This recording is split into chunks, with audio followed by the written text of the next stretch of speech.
on to our next presentation, which is from beeswax to bronze, recreating an ancient naval ram. So we've gone from creating an ancient Roman road to creating an ancient naval ram. We have presenting Stephen DeCasien. Stephen is a PhD candidate at Texas A&M University, studying nautical archaeology. His academic interests are Greek and Roman maritime history and archaeology, with a special focus on naval warfare, naval rams, and warships. He specializes also in the study of sex and gender in antiquity, especially in relation to navies and naval monuments. Recently, he was the project lead of an experimental archaeology project which successfully cast the first trireme-sized naval ram in over 1,500 years based on ancient methods. Stephen attended the American School of Classical Studies at Athens as part of the Summer Session Group of 2018, and the American Academy in Rome as part of the Classical Summer School Group of 2022. He currently runs communications for RPM Nautical Foundation, which conducts underwater archaeological surveys at the Battle of the Egadi Islands site in Sicily. Stephen, thank you so much for joining us. Thank you. All right, so good afternoon, everyone. My name is Stephen DeCasien. I am, as she said, a PhD candidate at Texas A&M University, studying nautical archaeology. Nautical archaeology is just the study of the remains of boats and ships and the cultures that created and used them. My academic interests are, of course, Greek and Roman maritime history and archaeology, with a special focus on naval warfare, rams, and warships. So today I will be presenting my project, From Beeswax to Bronze, Recreating an Ancient Naval Ram. So recently, as you can see from the three pictures here, I was the lead of an experimental archaeology project, which successfully cast the first trireme-sized naval ram in 1,500 years based on ancient methods. So you can see pictured here the three steps as part of the major project that we conducted at Texas A&M. So before we get started, it's important to know what exactly I'm talking about. What is an ancient naval ram? So like I said, my main research concerns the naval ram, which is an ancient naval weapon. In essence, a naval ram was a penetrating weapon placed at the bow of an ancient warship near the waterline. Rams were used in both offensive and defensive naval maneuvers to strike or ram other warships to cause damage that could lead to an enemy ship being either sunk, swamped, or completely destroyed. The ram developed from an extension of the timbers that made up the bow of a warship. This combination, or this protrusion, sometimes called a forefoot or cutwater, and a bronze covering became the basis for naval rams in antiquity. So by the mid to early 5th centuries BCE, the ram had developed to its so-called final form, referred to in modern terms as the three-bladed waterline ram. Three-bladed waterline rams are characterized by their three fin profiles that were used to split and puncture enemy warship hulls that were held together by pegged Morrison tenon joinery. Eventually, three-bladed waterline rams, like those built during the Hellenistic and later Roman Republican eras, were used to break through harbor siege defenses and even ram enemy warships head-on, striking the frontal face of a warship or directly ram to ram. So on the picture on the right, you can see the example of a three-bladed waterline ram at the front of a warship. So how were naval rams used? I'll just give you a quick example of how they were used at the Battle of Arginusi in Turkey in 406 BCE, as described by Diodorus Siculus in Book 13. So he states, right, last of all, he rammed the trireme of Pericles with a rather heavy blow and broke a great hole in the trireme. Since the ram of a ship stuck in tight the gap, they could not withdraw it. Pericles threw an iron hand on the ship, and when it was fastened tight, the Athenians surrounding the ship sprang upon it and pouring over its crew, put them all to the sword. So the GIF on the right might not be a perfect visual, but it kind of gives you a little bit of a sense of how ramming actually happened in antiquity. So when were naval rams used? A lot of people don't know exactly when naval rams used, but the naval ram was the dominant naval weapon for almost 1,000 years, beginning at some point in the mid-500 BCE and ending actually around the mid-500 CE. So 1,000 years, the naval ram reigned supreme as the best weapon in naval warfare. The extensive use of pegged Morrison tenon joinery in ship construction, large bronze casting, and the invention of larger warships in the 6th century BCE led to the introduction of the three-bladed waterline ram that I studied. This ram design could, again, penetrate the hull of the enemy ship while splitting the planks along the horizontal axis. The three-bladed waterline ram was first likely used in naval warfare sometime after 540 BCE and became the standard ram design during the Greco-Persian Wars and into the early years of the Peloponnesian War. The ram was used by a majority of ancient navies in the classical Greek, Hellenistic, Roman Republican, and Roman Imperial periods. So navies that highlighted the best in naval tactics and ramming include those of Athens, Carthage, Egypt, Macedonia, Rhodes, and Rome through various periods of antiquity. The decline of the naval ram actually began at the Battle of Actium in 31 BCE, which was fought by Octavian and Marcus Agrippa against the combined fleets of Mark Antony and Cleopatra. This engagement was the last great naval battle of antiquity, which saw the use of ramming tactics, the development of massive warships, and the use of large Hellenistic-style naval rams. The historian Procopius is the last to directly mention the ancient Greek word for the ram in his work. The ancient Greek word for ram is embolos. He mentions this word embolos in the Battle of Senogallica, which occurred in 551 CE. So over 1,000-year history of the naval ram in the Mediterranean. So what is the evidence for naval rams? We have three main veins of evidence: textual, iconographical, and archaeological. Most of our textual evidence comes from ancient sources like Herodotus, Thucydides, Diodorus, Polybius, and many others. Many of the ancient sources describe how rams were used in naval battles. However, the sources lack information about how they were actually made. None of the ancient sources talk about the construction or production of ancient naval rams. In terms of iconographical evidence, there's tons of naval ram depictions stemming from the mid-500s BCE all the way down to the 500 CE. This includes rams on coins, rams on mosaics, pottery, medallions, and tons of other artful depictions that have rams on them. But the most important evidence that we have concerning naval rams is archaeological. So in terms of archaeological evidence, more than 31 naval rams exist in the archaeological record, many of which are considered three-bladed waterline rams. Of the 31 rams in the archaeological record, 26 have been recovered at the Egadi Islands near Western Sicily. The Egadi Island site is the 241 battle between Rome and Carthage that ended the First Punic War. Other notable discoveries include the Aquildroni ram, the Bremerhaven ram, Follonica ram, the Piraeus ram, and also a Mithridatic ram found in the Black Sea. We have a different type of ram actually, proembolia or subsidiary rams that have been found, like the Belgama ram, and also an unpublished Imperial Roman era proembolian has also been found. Two supposed boar's head rams have been found as well. And then of course, there is a very important ram fragment found from the Battle of Actium that likely comes from the Battle of Actium from 31 BCE. So tons of archaeological evidence concerning three-bladed waterline rams and various ram-like artifacts. So like I said, not that much evidence comes from the ancient world concerning the construction of naval rams. As we find more rams, the question always came back to me in my research: how did they actually make these rams in the ancient world? And I couldn't find anything that really satisfied my question. I searched through all the textual, iconographical, and archaeological evidence, and just found some mentions of aspects of building rams, like the use of pitch, beeswax. The quote on the screen might show a hint of that. It doesn't really directly talk about the use of beeswax, but it talks about bees being found around the rams that were put at the Actium Monument in Greece. So not directly, but indirectly.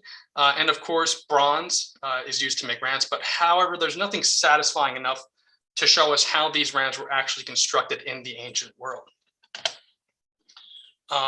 So we know that some of the materials to make naval rams must have included, wood, beeswax, pitch, various pine tar resins, bronze and stone tools, bronze for casting, refractory clay, and of course, lots of manpower. So based on ancient rams, or the ones that we have in the archaeological record, it has been argued that they were cast in bronze to the highest standards using a beeswax model in the lost wax casting method or sand casting method. The lost wax casting method is a method where a molten metal is poured into a mold that has been created by the means of a wax model. There has been 3 types of casting methods that have been suggested by scholars that the ancients may have used to make naval rams. Right, the first one they suggested when they discovered the first naval ram in the 1980s, the Athlet ram, they said it was made using the sand casting method. This is unlikely, as the sand casting method didn't exist or wasn't used throughout antiquity, and many ancient peoples didn't use the sand casting method, so this ram likely wasn't built that way.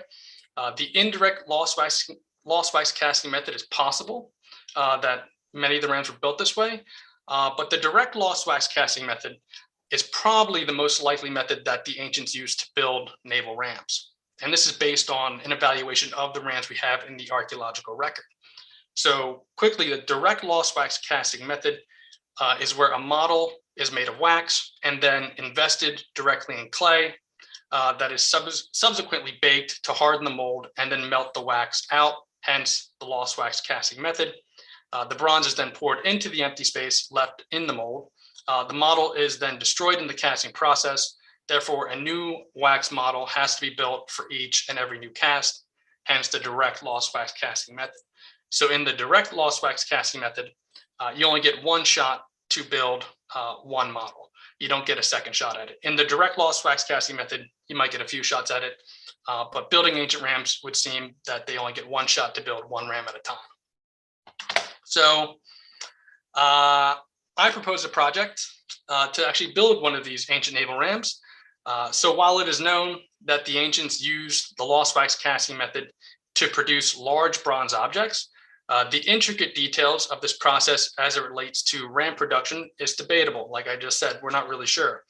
So based on this information or lack of knowledge in creating rams, the project that I proposed to recreate a trireme size naval ram consisted of 3 major steps to replicate the process. First, false bow construction. We actually had to build the front of a warship.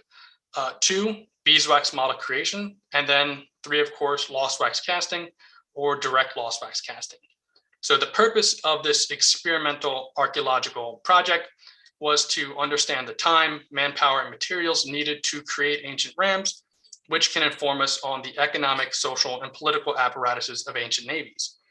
The project involved a lot of other little side projects, like testing pine and pitch drying times, beeswax melting points in various sizes against different types of wood, and of course, building everything for the project by hand.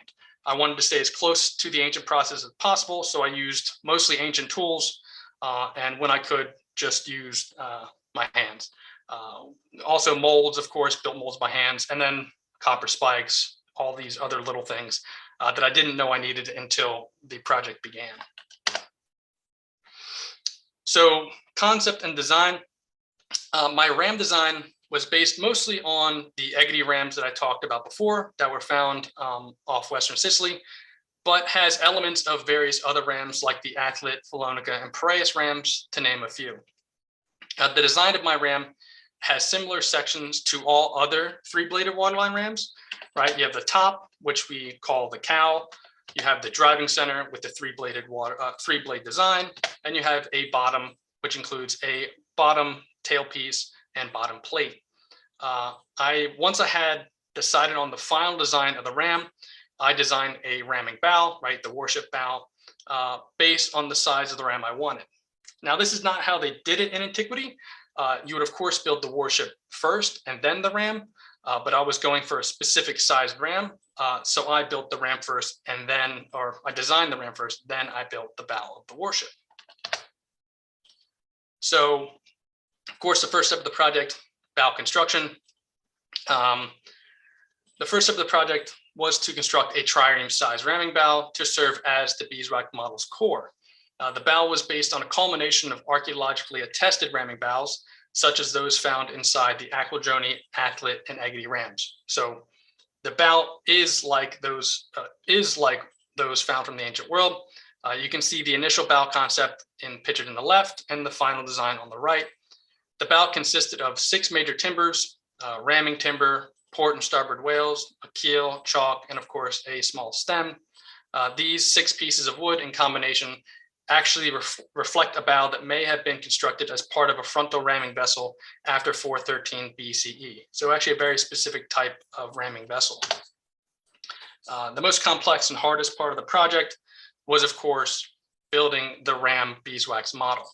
So the second step of the project involved the use of beeswax, around 40 pounds of beeswax, to fashion a model of a triumph-sized ram onto the false bow. So based on relevant academic scholarship and my own personal experience working with beeswax, I took the following measures and techniques to build this model. The first part was actually we coated the bow in pine tar or pitch to slightly oversize the model. So when we casted it, it compensated for the shrinkage during the casting process. The cold beeswax blocks were broken down and separated for each section of the ram. So we knew how much beeswax would be in each section. The beeswax was melted into blocks and sheets and half blocks using both pre-made molds, and then some were worked by hand. The beeswax was then hard pressed and sculpted directly onto the bow while it was still warm. Each section was sculpted to a desired thickness and smoothed together. And then once the central core was finished, the fins were added and fixed to the rest of the beeswax model. The fins are the most important part of the ram, right? The actual part that does damage to a ship. The fins were built in two methods using both freehand sculpting and pre-made molds. And then after the addition of the fins and fin cavities were shaped and smoothed by hand. So once the beeswax ram was completed, decorative additions were made, such as an inscription on the cow and raised and sunken inscriptions on the fin plates. So of course, the last part of the project was to cast it in bronze. The casting of the ram took place at the Pyrology Foundry and Studio in Bastrop, Texas. The foundry used a similar method to the one used in antiquity to cast the model. Right, several sprues and channels were added to the beeswax ram model to allow the molten bronze to be poured in for casting. The beeswax model was then placed in a casting slurry, which created a protective shell around the model. This shell was then heated to melt the beeswax out of the model, leaving the empty shell with the sprues and channels still intact. The molten bronze was then poured into the shell, filling the areas where beeswax once was. The bronze was then allowed to cool, and then the shell was broken open, leaving an exact replica of the beeswax model in bronze behind. So that is still the direct lost wax casting method, just in a more modern sense. We did run into some issues when casting this. The beeswax model was too heavy, thick, and oddly shaped to safely cast in one piece, unfortunately. So we had to separate it into three sections. Again, the cow, bottom plate, and driving center, which is not a big problem. They were all casted again in the direct lost wax casting method, head down like they would have been in antiquity, and then the three pieces were joined together. So how does the ram that I built actually compare to others in the ancient world? The result of the casting was actually a really good looking ram with no visible cracks, no breaks, and no fissures, just like some of the ones that survived from the ancient world. You can see my ram compared to others. It looks decently good. As you can see, from a closer look, there are some differences. And as you look closer, these differences are important. There's differences in the blade style, in the creation of the blades, the flaring of the back, the slope of the tailpiece. And these always tell us something about the intricate production of these individual rams and the people who built them. But I'm not going to go into that right now, of course, because that's for every single ram is different. Every single ram is unique. So compared to just one ram, the Egedy ram, one found in Western Sicily, the ram I built is almost identical, not exactly, but they weigh the same. They're almost 300 pounds, ballpark, almost 400 pounds. They have the same dimensions. Some aspects are missing though, right? Spike holes. I didn't have any spike holes. I wasn't going to put it back on the bow yet. A long tailpiece, fin plates. But as we know, experiments can never be perfect, but it is pretty close to what the ancients would have built in antiquity. So initial conclusions and further research. This reconstruction informs us that all ancient naval rams were made using the direct lost wax casting method, as opposed to the indirect lost wax casting method or sand casting methods. Based on these findings concerning casting, it is now clear that each ancient naval ram built in antiquity was uniquely built for each warship. No two naval rams were the same, and they were never reused for another warship.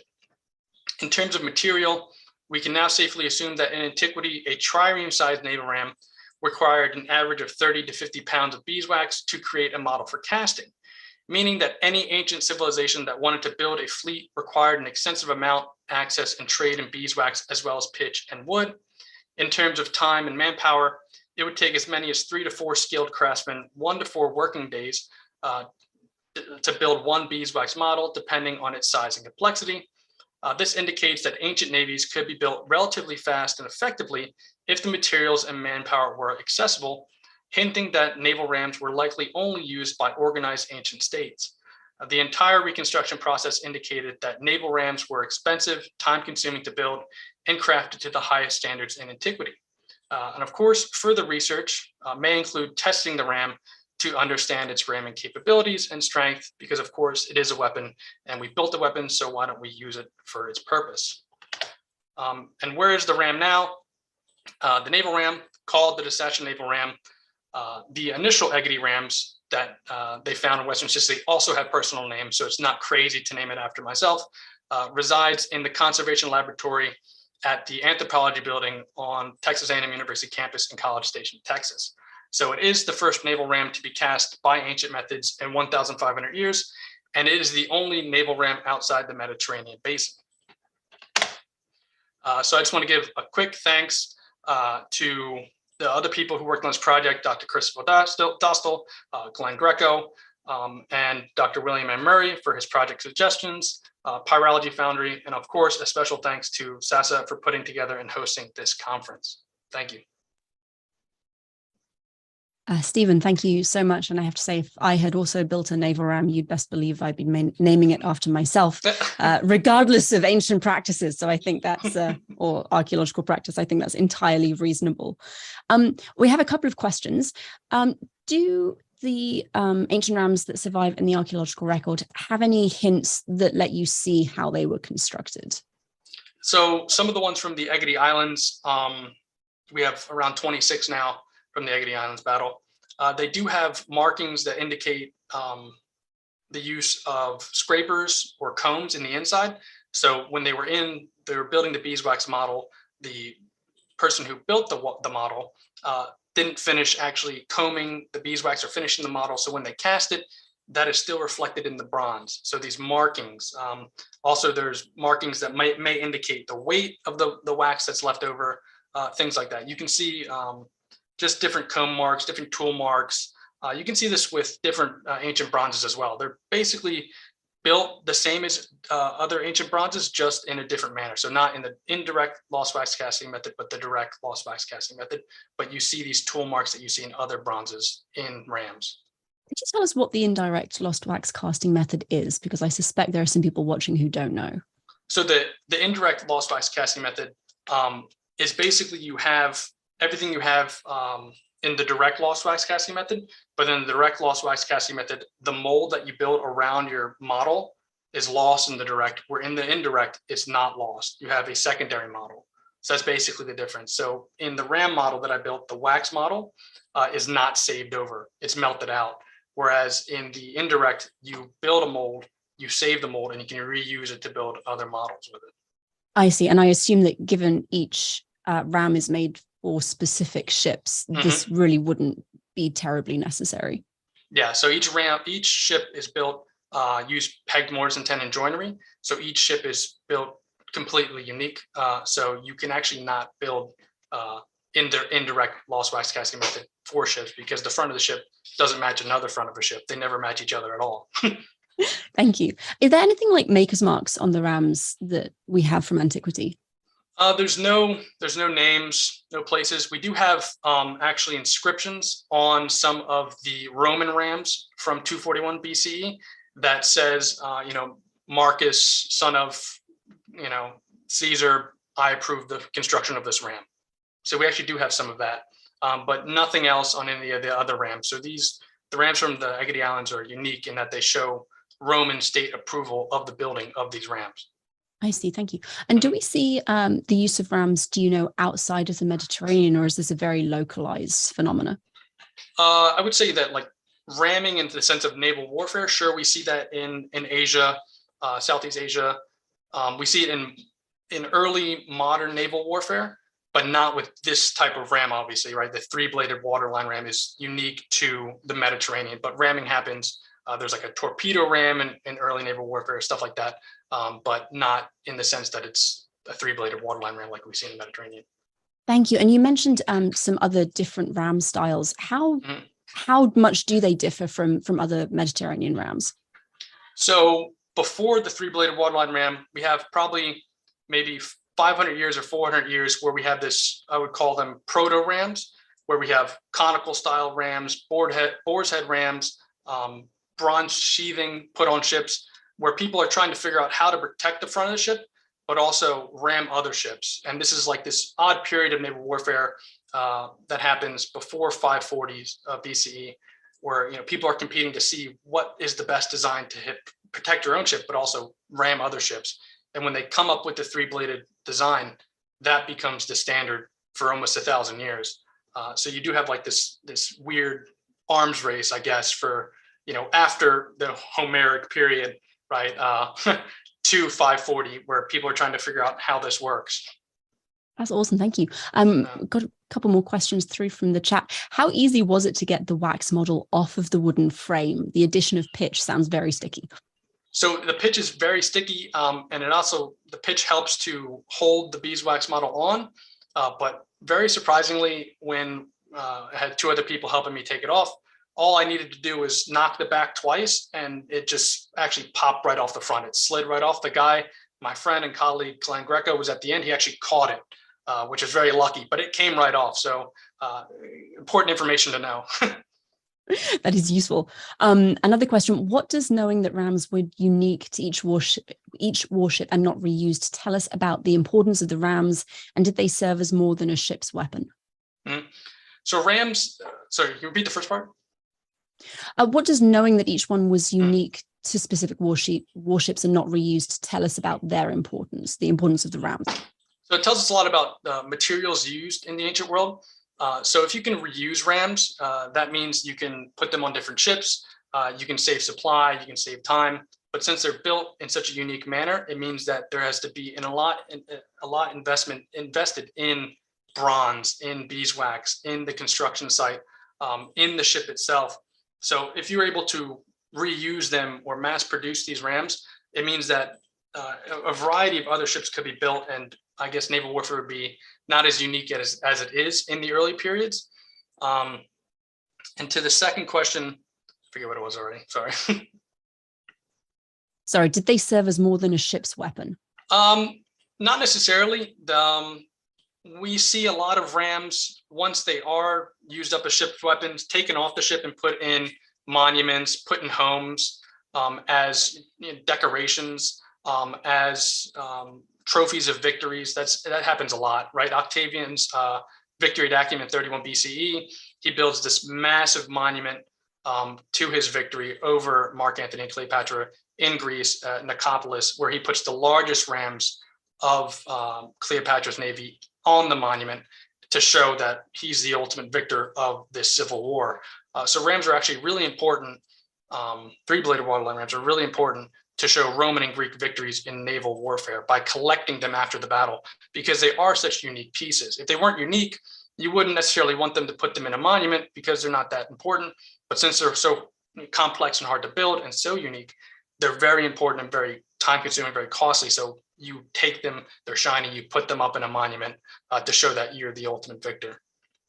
Do we know if they had any impact on the like this, maybe not the speed at which a ship could go, but the hydrodynamic nature of a vessel? Certainly the larger rams would probably affect the hydrodynamic nature of a ship. The ram I built is relatively small compared to some of the ones built during the Hellenistic period. So the ram that I built is probably a trireme size, maybe even a quinquereme or 5 size ram, depending on how you look at it. But the largest ram built in antiquity, you can see from the Octavian's victory monument, is massive. It probably weighed almost 2 tons of bronze, and I built one that only weighed 360 pounds of bronze. So if we think about it that way, there has to be some kind of effect on the hydrodynamics of a ship that has a 2-ton bronze ram at its bow. Got to think about how massive that ship has to be Yeah. to carry. And that's not even including like the weight of the ship and all of the people on Yep. it. That's impressive. Well, I don't have any more questions, and there's nothing else coming through the chat, so we'll leave it there. Stephen, thank you so much for your time and for sharing your research with us. Thank you so much. Okay, we have one more person in this session to present, and I am actually going to hand over to Sam, who is going to continue moderating for us. Thank you all for joining me. I hope you enjoy the rest of the session. Sam, thank you so much.